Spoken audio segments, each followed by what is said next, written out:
especially in this new AI generation. Everybody's on AI. So what differentiates you from the next AI user? Just sign your name right now on your paper. Like write my name or my Yeah, just sign your name. Okay. Okay. My Okay. God. Now switch hands and do it again. Yeah, no. No, that's not going to be possible. Yeah, see? So this is what we mean by a preference. Yeah. MBTI does not measure skill. It measures your preference, right? So in that sense, you could actually practice hard to do well in the actual task. But then they use it to say, oh, if you are not an F, then you cannot have a position where that requires to connect with people. Yeah. And I think that's a mistake that's been made, maybe still made in some places, that you link the MBTI as a hard stop on whether or not you can access certain positions.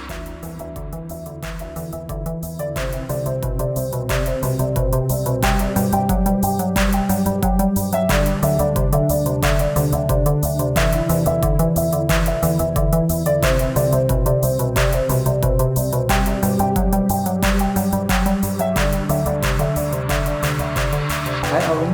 Hi. So thank you so much for accepting my invitation to come here on the podcast on Cambodia. Thank you for having me. It's a pleasure. So you are the founder and lead trainer Yes. of Brighton Academy. Yeah. So could you give an overview of what is it you do here in Cambodia? Okay. I'm the founder and lead trainer of Brighton Academy, and Brighton Academy is not-for-profit organization that does skills training, soft skills training, 21st century skills training, and we are passionate about developing future-ready leaders in Southeast Asia, not just in Cambodia. But Cambodia is our base, where we started doing a lot of our intensive training with university students. Right now, we also work with high school students because we realized that you kind of need to bridge the gap over, and then with the young working professionals. So we train them in soft skills, 21st century skills, related to things like critical thinking, teamwork, collaboration, communications, to get them career ready and help them in their personal and professional development to think about that and to mentor them or consult with them to guide them through that as well. Yeah. Where do you teach this? Do you go to the universities themselves? Do you teach in a training center? How do you organize the work around this? So it depends on the partners that we're working with. Where we work with the universities, usually we will use their facilities or use the school itself. That's where it's easier, so we don't have to get them out and travel. So we could use their halls, use their training rooms and all these things. So, or high schools, we also go to their schools. But we also work with ground-up youth groups such as the Ambassadors Youth Council. We work with other youth groups like this that they might not have a location, and so we invite them to come to our training center, and then we conduct our trainings there. Yeah. You mentioned a few skills that you train them on. You mentioned critical thinking. We also talked about self-discovery, knowing yourself. Yeah. Why are these soft skills important? So I am a certified Myers-Briggs type indicator practitioner. So I use that to help the students firstly discover their personalities and the strengths related to their personalities, and also to be aware of the potential pitfalls.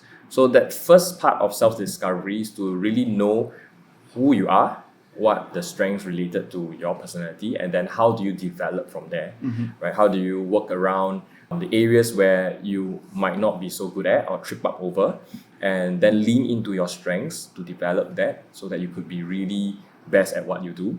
And through that, how do they collaborate with other people? How do they work well, communicate well with people who are different from them? And I think that's where the diversity shines, and that's where the collective abilities come together and just gel and synergize. So I think self-discovery is the first step towards development, being self-aware.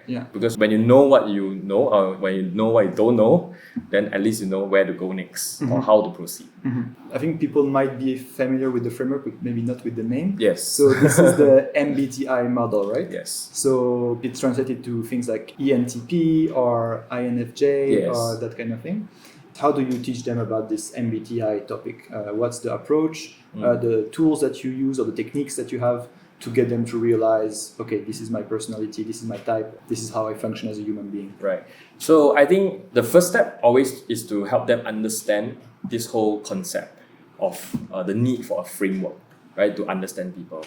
Usually when you use the word MBTI, nobody knows what it means, right? People are commonly, they know the language 16 personalities, right? Because that is the website that you could easily get a free test and some kind of result. But MBTI being the originator of this whole framework, it being the name that's so technical, nobody really knows about it.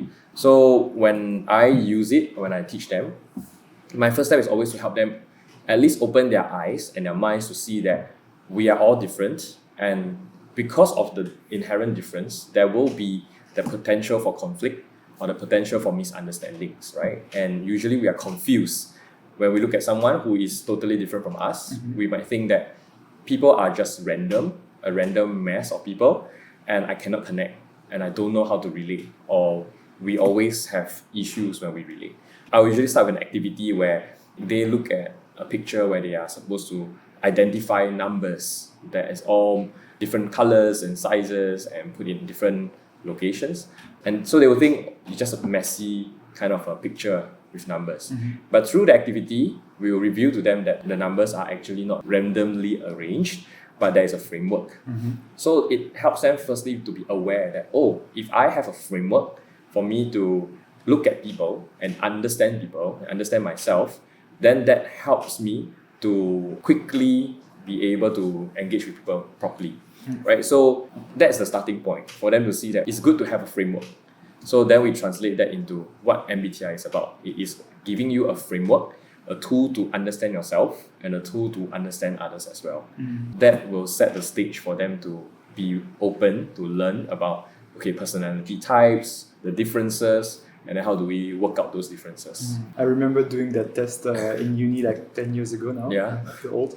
And I had like literally that aha moment, when you realize, oh, so that's why I do things that way, or this makes me more comfortable than that. And I got really interested in the framework, to understand the strength that I have, what I can lead on, I can be good at, and also to understand that it's okay that some things you're not so great at. And everybody is like that, actually. So it's the language that we use, because a lot of people have this misunderstanding that, oh, this is my personality type and therefore I'm locked in and I have to behave like this, or I ought to be behaving like this. And then when they don't, when there's a dissonance, they feel frustrated, they feel confused or conflicted, like, oh, my type says I'm this, but I like other things, or I do things in other ways as well. Why? When people don't go through a workshop like this, where we get to explain to them properly that actually the whole point is discovery, right? We are not here to diagnose you. To say that, okay, you lean more on these preferences, so this is your natural comfortable state. When you're operating or in an environment where this is your natural comfortable state, you feel recharged, you feel alive, you feel yourself. But there will be situations where you have to use the other personalities or the other preferences that is not according to your natural comfort state. And that drains you, right? That stresses you, that pressures you, and that's fine, because that stretches you to learn to be better. And the whole point of MBTI is to help you understand that you can use all 8 preferences. 4 of them are your natural comfortable. The other 4 is like, it's like how you sign your name, right? You want to try that? If you just sign your name right now on your paper. Like write my name or my just sign your name. Okay. Okay.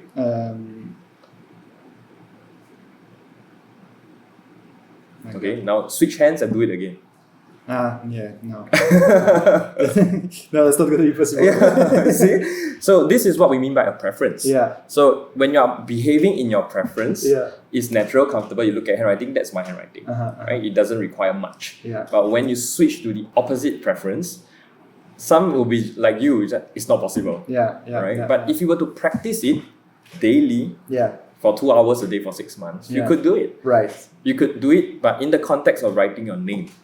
If I were to ask you, then now write an essay, you can't do it. So this is how MBTI works. You discover what is your preference, and then subsequently, when you are in this activity, you need to utilize the opposite preference. You practice it.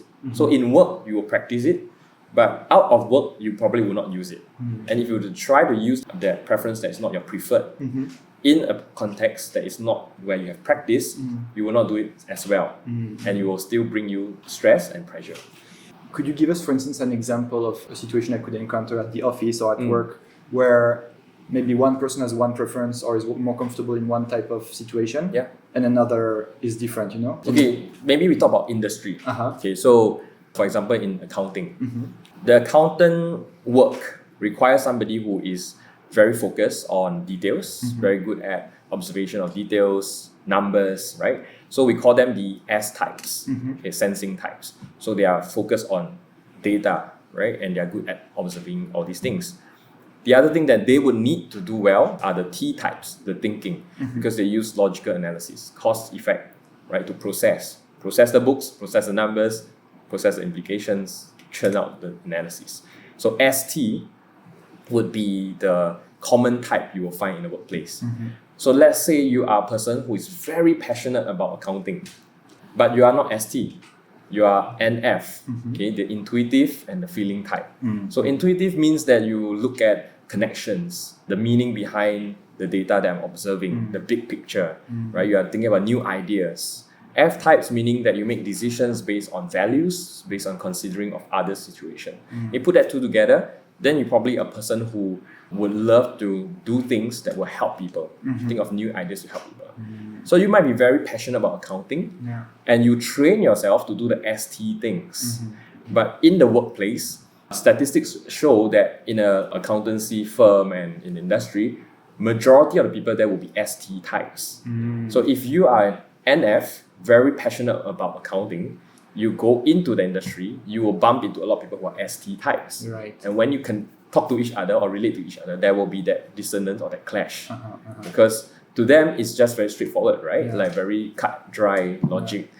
Deadline is a deadline, no extension, no exceptions. But as an NF type, you might be more compelled towards, hey, let's help this business out, let's give them an extension, let's think about another way of doing things. And then you might get negative feedback from your boss. Why are you doing this? Why are you not sticking to the policy? And all these things. So you might feel that frustration.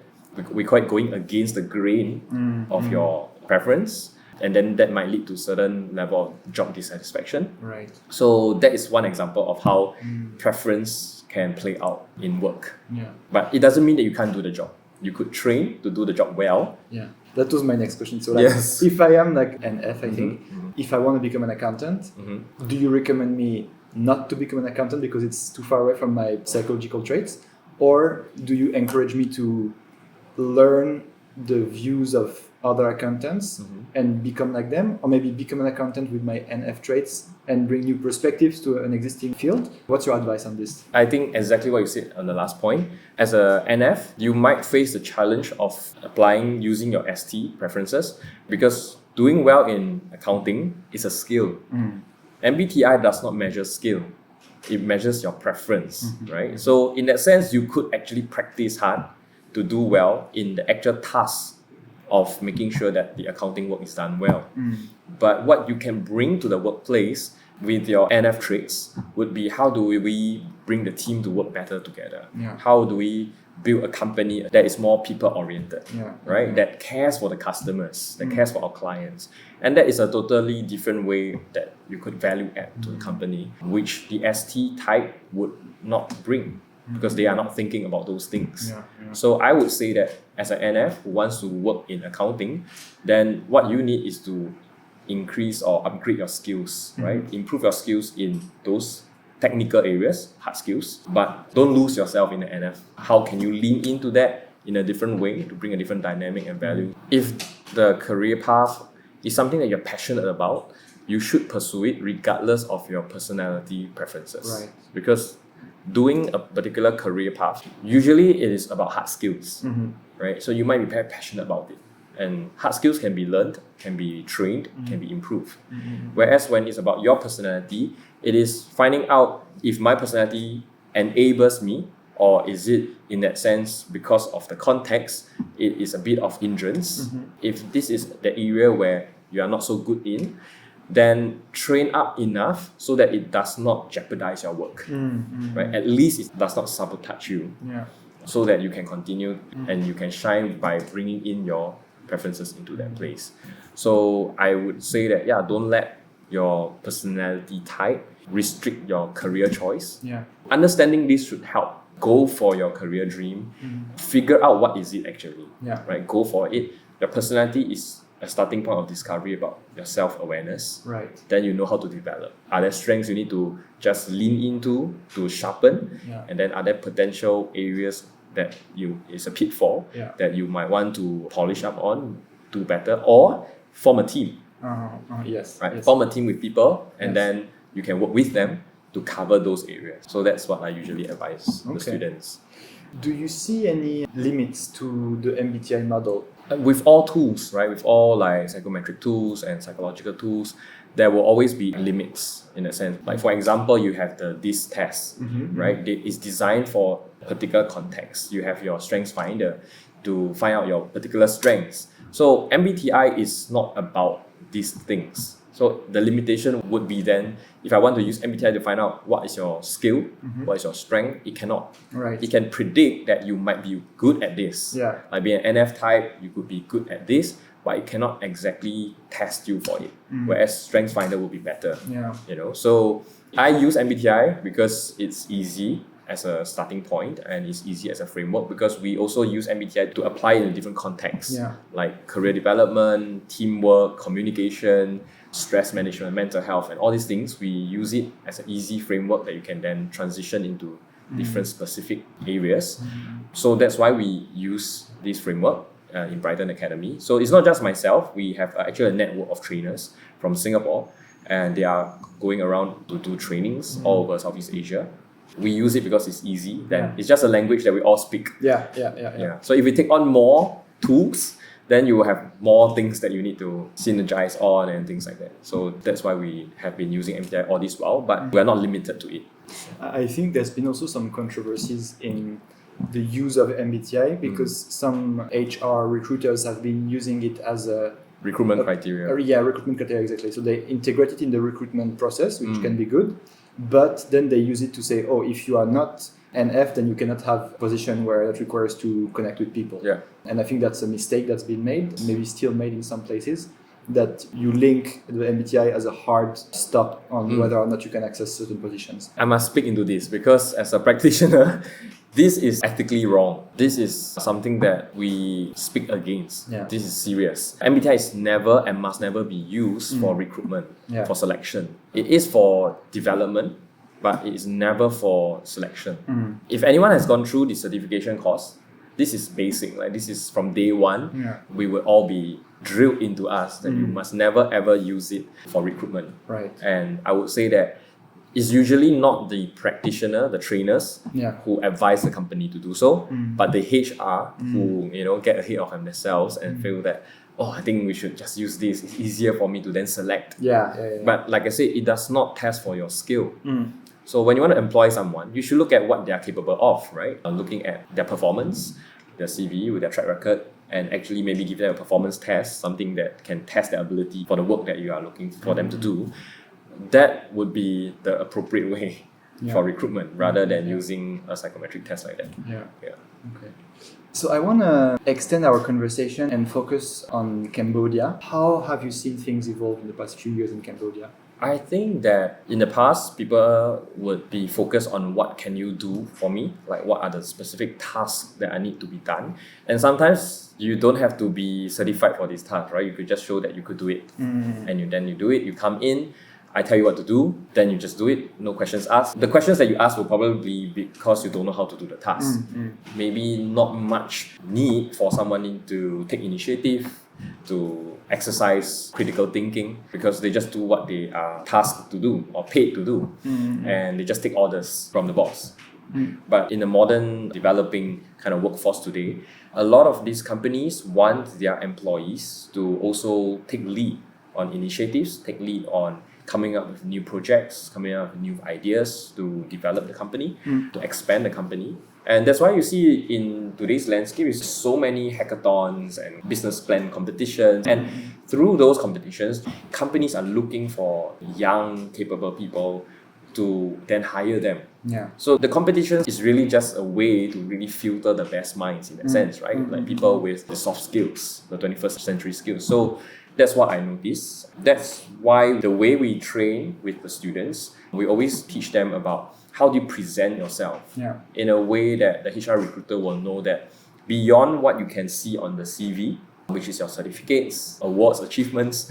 How do you present and show the traits, the skills, the soft skills that are like the top soft skills that companies look for these days, especially in this new AI generation. Everybody's on AI. So what differentiates you from the next AI user?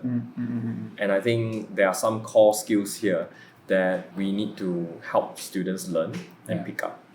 So that's what we try to aim to do. I like the sentence you said about what differentiates you from the other AI users. I'm an AI user. I'm an AI user as well, right? So how can I stand out from you if we're competing for a job, or how can a student stand out from his fellow students from uni? What makes you stand out today in this economy? Okay, can I just maybe talk a little bit more, right, about the categories, right? So in terms of soft skills, there are 6 very critical core skills that you kind of need to present to people to show that you have them, and that gives you an edge. So I would say firstly is communication, right? The ability to communicate your ideas, ability to present yourself, to pitch.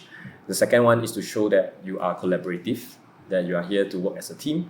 The ability to think creatively. So when you are presented with a problem, with an obstacle, with a problem statement, can you think creatively and can you think critically? So problem solving. So these are 4. The other 2 would be related to people relations, like being culturally aware. As an employee, as a worker, even just as a person, are you culturally aware? Are you aware of biases, of ethics, and how do you then work together? The last skill would be, I would say, is related to the ability to look at data, look at facts, and then come up with some kind of interpretation, right, analysis of it. So I think these are core skills or soft skills that would set you apart. And in an interview, if a student or a potential employee could showcase those skills, which is not listed in your CV. You will not write that I have these skills, right? So they will ask you about what have you done and all that. In the way you tell your story, in the narrative, if you could highlight these things, I think that would impress HR recruiter. If someone could show that they have these traits, most likely they will be on top of the pile. So that's one category. As for the AI part, I think what will set you apart from the next AI user is the ability to think, not the ability to prompt. Learning to prompt has become common, right? You could do it on LinkedIn. Everywhere that's teaching, prompt engineering. So everybody is actually going to be equipped over time with the same hard skills of AI, using AI prompting and all these kind of things. But what will set you apart is the ability to think about how you utilize the AI. Right. How do you think critically? How do you think creatively? And the people with the best thinking processes and the best ideas, new ideas, fresh ideas to utilize AI would be different, right? So you could have 2 people using ChatGPT, but the person who spends more time and has developed a greater ability to think critically and creatively, they would utilize the tool so much more differently than the next guy. If I realize that I'm not so great at communicating with others, I'm not such a great team player, how can I get better at this? First step, again, discovery. Discover what you're not good at. Discover what you're good at. If I'm not so good at communication, take up a course on communication, right? There are free courses online. If you really need help, get a trainer. Pay some money, right? Don't be cheap. Because I believe that you should invest in yourself. Because you are the asset, right? You are the tool, you are the asset, you are the package.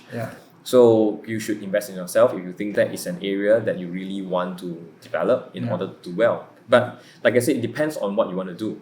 If you are going to be an accountant, if you really love being behind a computer screen, looking at numbers and crunching numbers and doing all these things, you don't have to be, going out there, networking and stuff like that. And you are fine. Then don't bother with developing any of these skills because you're just going to do that. So it really depends. I think I'm quite pragmatic about this. I don't think everybody should become everything. If you find your lane and you can specialize in it, then be the best that you can be in that lane. And that in itself will set you apart from the competition or from the others. So I'm a firm believer in that. Yes, in your maybe students, they graduate or 20, 21, 22. In those early years, you should go out there, put yourself out there to explore, experience, expose yourself to find out what you like and what you don't, right? Before you settle into a lane. I was talking with an HR who works here in Phnom Penh. She was telling me one thing she noticed is that some managers here tend to have the expectation that once I hire someone, they have to perform right away. From day one, top performer. And she was telling me that's not realistic. The company has to understand that the person needs time to be able to reach that performing level. And I think there's a role to be played here as a manager, as a company, when you shape your HR function or your managers, to say that it's okay. It's normal that they don't top perform from the beginning. Absolutely agree. I absolutely agree. And I think that stems from the I paid good money, I better get good results. Yeah. Right? So that is the way we used to work. Yeah. But in the modern way of working, we are entering the Gen Z workforce age. They are going to shape the workforce dramatically, right? With their values, with the way they want to work. So as managers, especially if you are an older generation manager, and you are not trying to renew your mindset about how we work with the younger people to connect with them, then you're going to face that gap. And that gap is where potential conflict will happen, right? The frustration will happen. And you cannot retain good talent because they will find somewhere else. I would say these young people are driven, they're talented. We should not fault them. How are we helping them and how are we managing and relating to them that will enable them to truly shine and become the best that they can be? Alwin, we are coming towards the end of the interview, and there's one thing I'd like to understand from you. What's your wish for the future of Cambodia? My wish for Cambodia, I really want Cambodians to believe that they can, that they can produce world-class music, they can produce world-class engineers, world-class businessmen, world-class whatever you want, you will see a Cambodian doing it. I really believe that it is highly possible. So that is why we always encourage the young people that you are the future leaders, right? So don't sell yourself short, don't let anyone steal your dreams, water it down. If you have something that you're passionate about, you should pursue and believe in that. And we are here to back you. Right? We are here to take the journey with you. We are here to walk with you, run with you if you have to. And that's our commitment to the young people that we work with, that we believe in them and we want to help them as much as we can to get to where they want to go. If people want to know more about you, want to get in touch with you, where can they find you? If you look for our training academy, it's called Brighton Academy. On LinkedIn, I think it's called Brighton Academy Asia. For myself, my socials and everything is just Alywin O. So at Alywin O, Alywin OH. So that's how you can get in touch. Even Telegram, that's my handle. Great. Easy for everyone. Well, Alwin, thank you so much for your time. Thank you for coming on the show, and I'll see you around. All right, see you.